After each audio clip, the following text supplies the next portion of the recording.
What are some changes that they can make to the website on their own without causing any problems for the SEO? Now, the number one thing I can tell you is if you're going to be more hands-on and you're going to be working on your own website while you have an SEO or a website builder doing stuff, what you want to do is avoid deleting any content that's on the website as far as the headings, what's written. And if you want to change it, ask the person who put it there in the first place if it's okay if they change it around, because then they might suggest to not change it or to change it in a way where it doesn't hurt the SEO. Text is put there strategically, assuming that the person you've hired knows what they're doing and they actually care. They put the text there strategically based off research they've done in order to get your website to rank. So be careful changing that stuff around. Just because you don't like the wording a little bit, it may not be worth changing it, otherwise you won't get results. The next thing is going to be pictures and videos.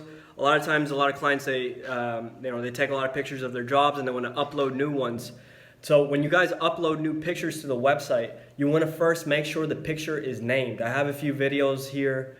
I should have a few videos on my TikTok or here on YouTube about naming the pictures before you actually put them on the website. That's important. Otherwise, you upload a picture and it just says file name 1234 or whatever.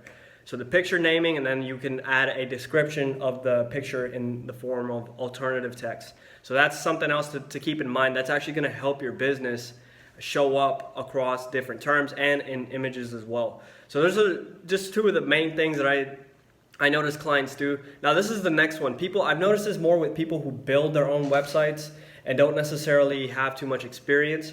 What they'll do is they'll want to put like a title or heading on the page. But what they'll do is they'll choose an H1 because the size is bigger, and H1 is a heading 1. And each page should only ideally have one of those.